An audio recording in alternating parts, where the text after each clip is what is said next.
Hi guys, and welcome back to World of Tanks, and in this video I'm going to be looking at the new HMH Heavy Metal Heroes T-34-85M, which is slightly different to the other two premium T-34-80 whatever variants. Obviously we have the T-34-85 Rudy, we have the T-34-88, and then there is the Tech Tree T-34-85. Now this does differ in some ways. Snuck out a bit yesterday as well. The article didn't go up till later, so a bit of a surprise to see this one, but a pleasant surprise. Now, first things first, the price, yeah, it's a bit pricey for a tier 6, but it's an HMH tank. The HMH tanks do have a higher price to them, they all have, and I don't know if I'm assuming at some point we will see a clean version of this, but again, that's an assumption. I don't know one way or the other, but I'm assuming we'll see a clean version. As we've seen a clean version of nearly all the other HMH tanks, not quite all of them, but it looks nice, and yeah, it does look really nice. But yeah, a little bit pricey for tier 6. I think it's about 6,500 gold for the ultimate package, and its Tankopedia price is listed at 4,900, which, going on a lot of the other tier 6s, which are around the 3.5 to just under 4,000 mark ish usually.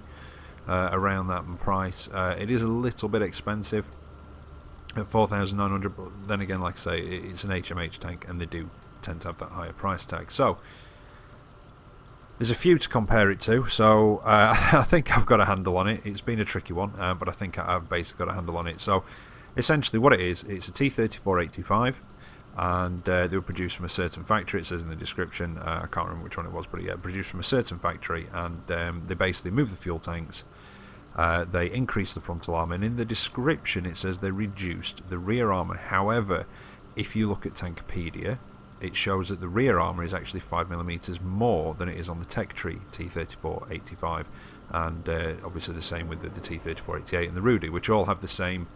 They all have the same hulls. The difference between the others is obviously different engines and different guns on some of them. Apart from Rudy, which I think is listed as a different gun, but is essentially exactly the same gun as it is on a T-34-85. So, armour differences I'll talk about afterwards. I'll try and give you an indication of how things go. I mean, I'll give you an idea of DPM, and I mean, it's one of those things. Somebody asked me, do I get the T-34-85M or the T-34-88, and it's a very, very tough question. They've both got very similar DPMs, very different guns. The 85M has higher rate of fire, and it has a higher pen. The T-34-88 has a higher damage. They both work out roughly the same DPM because one's got higher damage than the other one. But the HMH has increased frontal armour, as I said before, but it has a smaller engine, so it's kind of swings and roundabouts. It really, I think it depends on really what you want it for. I mean, the T-34-88's gun it's the short 88, but it did not receive the buffs that the other short 88s got. If I remember rightly, I think some of them got a few buffs, but 132 pen, but the accuracy is a bit worse as well than it is on the other, but not by much. So it very, very much swings and roundabouts. If you want a crew trainer, the T-34-88 is the one to go for. It has a total of 70% XP bonus. I think it's something like 40 and then 30 crew XP, or 50 and then 20 crew XP, something like that. But it works out essentially a 70% XP bonus, but it has no silver bonus. Having said that, I've never lost money in mine. This isn't mine, this is on the press account again. If you want something that's going to make a bit more silver, T-34-85M, but it's just sort of have a look at both and see which you think you might prefer. This does have the higher pen. I really don't know. I can't make that decision. I can just tell you the strengths and weaknesses of them all. But to give you an idea of sort of DPM quickly, I know DPM isn't everything, but it does to give you an idea, because this actually has an increased rate of fire over Rudy and the T-34-85. So Rudy and the T-34-85 both have a DPM of 1,800 a minute. This is an average base value, no equipment, no skills, nothing, just base values, an average of 1,800 damage per minute. The T-34-88 is 2,094 DPM average again, and the T-34-85M actually works out at 2,077 average DPM per minute. So, you know, it's got that increased DPM, which is nice. And I was having fun in it yesterday, running it about on here and wrecking the champion Shermans. They just didn't seem to be able to even pen me at all. but that's another thing. Right, engine-wise, it's got a 500 horsepower engine, which is smaller than the Tech Tree 1 and the T-34-88, but the same size as Rudy, and it actually has a very slight increase in power to weight ratio over Rudy, and I mean like slight. I think it's 0.2, something like that. So it's, you know, it's not much. It's listed as the 85mm S53, which I think is the same gun that's listed on Rudy, which is different to the Top Gun designation on the T-34-85. But they get a rate of fire of 10 rounds a minute. You get a rate of fire of 11.54 rounds a minute on this. 144 pen with 180 damage, same as that. 194 on your premium, 180 again, and 44 300 for your HE. Aim time is improved ever so slightly from 2.3 seconds to 2.2, and that's across the board. I think both, well, all three of the T-34-85, the Rudy and the 88 have 2.3 second aiming time, and this has the same accuracy as the Rudy and T-34-85 at 0.37, slightly better than the T-34-88, which is 0.38. Hull traverse speed is different as well. It's 2 degrees quicker than the T-34-88 and the T-34-85. I know there's a lot of numbers coming at you here, a lot of designations, so try and keep up. But it's 2 degrees slower than on Rudy. However, this having a smaller engine, those 2 degrees may just compensate for that slightly smaller engine power against Rudy and the T-34-85. Turret traverse is the same, 46 seconds, and view range and signal range, well, view range is the same at 360, signal range I think is the same, but I must admit that's one thing I did forget to check. Like I said, I think I've pretty much got a handle on it. Supplies wise, same sort of price as Rudy T-34-85, unsurprisingly. 175 for your standard armor piercing, 3,200 for your APCR, 139 for your high explosive. I've just put standard equipment on it again, standard consumables, sorry, again, because it's got a really good crew to the press account. Equipment, I've gone for a standard medium tank kind of setup for me. You can't put a vertical stabilizer on it, so I'll put a gun lane drive, gun rammer, and optics. Optics are always useful on like most tanks. Gun rammer, it's already got a great rate of fire anyway, why not make it even better? And obviously gun lane drive, just because you should. If you know, one of those things, isn't it, really? Now, crew skills, again, it's kind of tricky because I've got this really good crew in it. Terrain resistances didn't seem too bad on it, so I don't know, pretty much standard sort of medium tanky stuff, really. You know, well, things like obviously camouflage, sixth sense, brothers in arms, situational awareness, smooth ride might be useful, possibly snapshot. These turrets aren't too bad. When the top tier, these turrets can be quite bouncy for when you get a hull down, but clutch braking, yeah, maybe. I'd say definitely control the collision, is it, the impact one, for ramming, because this has got that improved armour. And I was doing a lot of ramming with this tank yesterday, and it was quite good fun because it can pick up some speed. Something else worth mentioning as well quickly, it goes 1 kilometre an hour slower than the others. Yeah, you know, it's nothing really, it's not even worth mentioning, but I thought I'd mention it just because it's there. You know, it is 1 kilometre an hour slower. Now, what else? Matchmaking does see up to tier 8, so, you know, it's standard matchmaking, understandably, because it's, you know, essentially it's got a better gun and better armour than the Tech Tree version, so why wouldn't it see tier 10? Tier 10? God no, tier 8. And I think that's about it really, so let's go into the modules. Concealment, 0.25 stationary, 0.19 on the move, something I did forget to check actually. Let's check it, 0.25, 0.18. What's that again? 0.25, 0.19. So slightly better moving, the same stationary, because you can put camo on this. It does not have a perma camo. You can put your own camouflage on it. So as you can see there, I have mine on it. But yeah, I've had fun in this yesterday. I really have. Now, hit points are the same. Oh no, sorry, 4,500 is its Tankopedia listed price. 4,900 might be the cheapest bundle that's coming out, so I might have got that one a bit confused. Power to weight ratio 15.51, which is a lot slower than the T-34-85 and the 88, which is around 17 point something. Ever so slightly quicker than the Rudy, which is about 15.3 or 15.4, I think it is, something like that. 53 forward top speed, 20 in reverse, and a 15% chance of fire. Very big engine unit at the back, as you'd expect from one of these. Essentially, you know, apart from the extra armour and the increase in gun thing, it's the same as the Tech Tree 1 and the Rudy. Accuracy on moving, 0.59. Accuracy on rotating the turret, 1.21. So that's a nice new feature that we've got. Very good gun elevation of 25 degrees. And not bad depression at 7 as well, which is, you know, it's a Russian tank. They're not known for having great gun depression, but 7 is more than workable. Terrain resistance is 1.2, 1.5 and 2.3. And again, I do apologise. I've tried to get as many comparisons as I can. So they're 1.1, 1.3 and 2.1, and that's on a fully upgraded T-34-85. So when I can stop pressing the wrong button...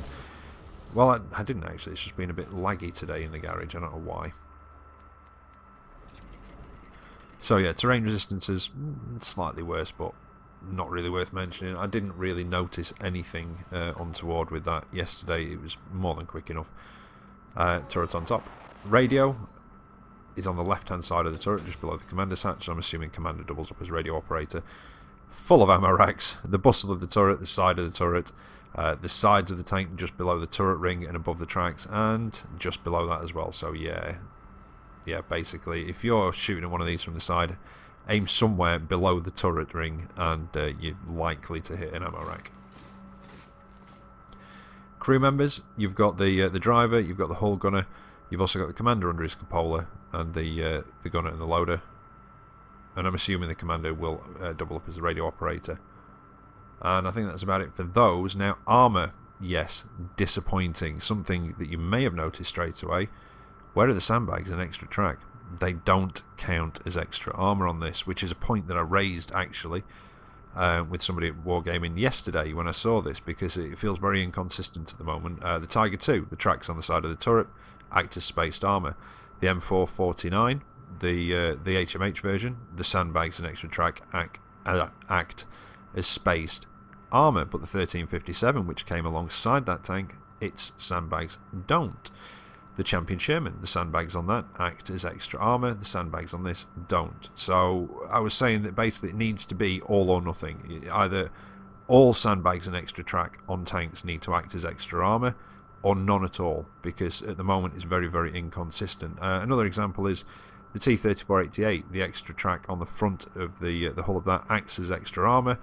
The extra track on the front of the hull of the T-34-85 Rudy does not act as extra armour. So yeah, we need a bit more consistency with that. I'd rather have it all, you know, all sandbags and extra track act as spaced armour on tanks than none, but we do need it one way or the other, because this it is very inconsistent at the moment. But anyway, so armour wise, and yeah, time's getting on with this review as well, so yeah, let's get on to the armour. So the other T-34-85 variants that we have in game have hull armour of 45 front, 45 sides and 40 on the rear. This has 75mm on the front, 45 on the side and 45 on the rear. And I know it said earlier that the rear armour is supposed to be thinner. Well, it's not, unless it's that lower glacis there, but the basic figures are 45, but I think it could just be that lower glacis part there. So that increase on the front of the armour up to 75 really does make that frontal armour quite effective, and gives it a really good effective thickness. And you can see the driver's viewport there, or the driver's hatch, is actually even thicker still. Turret armour is the same, 90 on the front, 75 on the sides and 52 on the rear, which is the same as the other ones. So 1 to 20 tracks, top of the hull, top of the commander's hatch, top of that engine deck there, and the hull floor as well. 21 to 30 is just that rear lower glacis. 31 to 50 are the sides of the tank, which are supposed to class as 45. That's above and below the tracks, and that upper rear glacis as well. 51 to 70 is the rear of the turret, which is your 52. And then you've got 71 to 90, which is the turret and the rest of the front, and then 100mm for the driver's hatch as well. But anyway, enough of me rambling on. Let's get into the replays and see how it actually handles. Right, so here we are for the first of the replays, and something I think I did forget to mention in the garage review are its bonuses. 22% silver and a 30% XP bonus, which is the same XP bonus as Rudy, but a 3% less silver bonus, which isn't a great deal. Now, I already mentioned the T-34-88's bonuses, which are obviously no silver and a total of 70% XP. But yeah, tier 6 match, here we are, and I think this is one that I would like to add to my garage, and I've got a tier 6 match of this one, and the next one's a tier 7 match, and I didn't play many games in this yesterday because I didn't need to. With already owning a T-34-88 and a T-34-85 Rudy, it's a tank I had to handle on. You know, I just knew that I got increased frontal armour and an increased rate of fire, but apart from that, it's a tank that I've got to handle on. You know, same sort of engine size as Rudy, so same sort of mobility as Rudy, and obviously, you know, played tanks similar to this quite a few times, so I didn't really need to play that many games in it, and it's kind of, it has ruined Rudy a little bit for me because of having that extra frontal armour and that increased rate of fire. But you know, I genuinely enjoyed playing in this tank yesterday.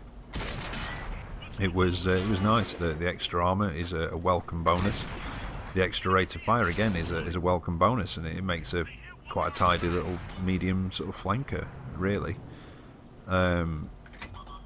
So yeah, I mean, there is the argument if you already own a T-34-88 or if you already own Rudy, is this worth getting? And to be honest, to be perfectly honest, the only real selling point on Rudy is the fact that you get a dog with it. And I think that if this was around when Rudy was released, I honestly probably wouldn't have bought the Rudy, and I'd have just bought this or stuck with this. Between this and the T-34-88, I honestly can't make that decision for you. You've just got to look at both of them and see which you prefer the look of, or, like I said in the garage, which sort of what reason you actually want it for. If you're wanting a specific crew trainer, the T-34-88 is obviously the way to go over this. Even though it does have the lower pen, it's just got that massive XP bonus.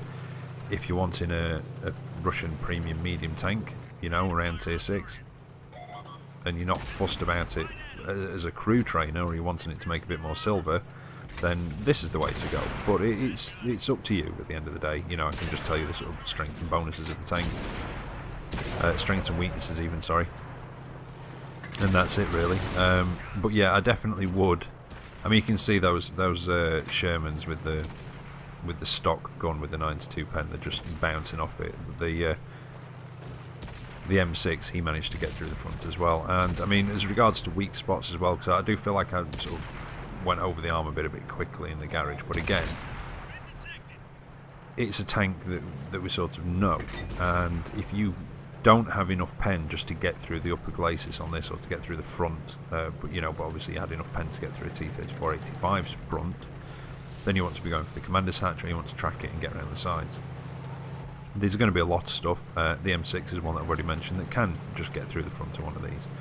Just try not to aim for that driver's hatch, because that is thicker, that's 100mm. So yeah, I just didn't really feel like I needed to spend loads of time on the armour with this. Like I say, commander's hatch is a weak spot. Lower glacis again, which is a usual weak spot.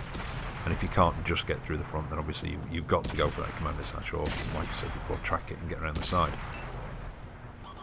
Now I am having a bit of trouble getting through this OI's armour because of the angle that he was at, which is why I tried to move and get a better angle at it, but that was basically the match. So yeah, quite a quick match, that one. That was I want to say that was my first game in it, and I know I didn't get the daily double, but with it being a press account, the daily doubles are disabled, so it doesn't matter how many games you play. They always say ×2, then you just don't get a daily double on the first win on the press account. So that was my first game in it, and I enjoyed it. Like I say, I didn't know it was coming out. I saw it when I went to grab the dragon on the press account. I saw it in the store and thought, oh, you know, what's that? I'll grab it and have a look. And like I said, I just enjoyed it. You know, just a nice Just a nice medium tank, really. And like I know I've said it and repeating myself again, but that extra rate of fire and that extra frontal armour is a nice bonus. And the fact that it doesn't seem to have lost any mobility, well, obviously it's lost mobility over the Tech Tree T-34-85, but I'm comparing it to the other premiums like the Rudy, which is probably the closest because it's got the closest gun, albeit with that lesser rate of fire. But it's not lost any mobility. I did think when I saw it, and I thought, oh, it's got extra armour and it's only got the same size engine as Rudy, which is 100 horsepower less than the Tech Tree one. Its mobility is going to have suffered. It's going to be even. It's going to have less mobility than Rudy, and that's already got less than the Tech Tree one. But it didn't. So again, just a pleasant surprise. And it's just one of those tanks where I can't really. I don't really think there's any particular weaknesses on it. It's some tanks they can say, yeah, this is a strength, but it's got this weakness or it's got that weakness or whatever. And this is not one of those tanks. I couldn't really point out a particular weakness with this tank for what it is. It's a tier 6 medium tank. You could say, well, 45mm on the side isn't great, but it's tier 6 medium. It's not bad actually for that. And like I say, it's got no obvious weaknesses or outstanding weaknesses, and it just sort of, it's all gone together to make just a nice medium tank, a nice flanker. It works well working the flanks because even though it's got a slightly reduced power to weight ratio over the Tech Tree one, it's still quick enough. It doesn't take too long to get up to speed, and when it does, it's quite nippy, so it can work the flanks. When it's top tier, you can be quite aggressive in it because of that enhanced armour. And like I said before, the rate of fire increase is more than welcome. Now here we go, M6 again. Yeah, dreaded M6. I already know he can pen me, so I'm being very careful against him. And actually, you see, whether I made the right decision, I pulled back and started dealing with stuff across there that I could get shots at. My initial intention when I saw the M6, yeah, you see, I ignored him and he's got a hit on me. My initial reaction or intention when I saw the M6 was to pull back, try and get into a side scrape, like I did in the first match against an M6. And try to when I can talk again, and try and deal with him, but I got a bit distracted, and then yeah, he just kept getting in my way. That T-34-85, is it? No, T-34-85. Yeah, he just kept sort of pulling in front of me, and I bounced a couple of shots off the back of him, which was frustrating. But yeah, I was trying to side scrape against that M6, who has now, I don't know whether he's lost interest in me or what. I'm not too sure. Now again, you saw me bouncing off the front of that. Was it a KV-1S at that range? Small preview window, I think I mentioned before. Yeah, I kept bouncing off him, but then again, that would have been the same in the regular one, the Rudy, or the T-34-85, which actually has lower pen. Got a couple of shots on him. Oh dear, now I'm in trouble. Now I've got a light tank coming around on my flank. Donker shot there. Took another hit from something before, but now I've got my front to the chaffee. He couldn't pen me. And I tried to get into cover, but got one in the back of the turret from the VK2801, unfortunately. But I was alive for, well, less than 4 minutes, about 3.5 minutes in that match. And still managed to do over 2,000 damage and come out with an ace. Not too much stock in an ace at this stage, it's only just come out, but a Confederate was nice as well, along with 3 kills on top of that. So yeah, quite happy. So there's some tanks that you really don't have to be scared of in that thing. There's others, obviously, you do. But there you go, T-34-85M. Apart from the price, which is my only sort of thing about it, it's a little bit pricey for a tier 6. Thoroughly enjoyable medium tank. That's all I can really say about it. I enjoyed it. But there you go. Anyway, I hope you've enjoyed that. I'll be back tomorrow with another video for you. So until then, take care out there, and I'll catch you next time. See you later.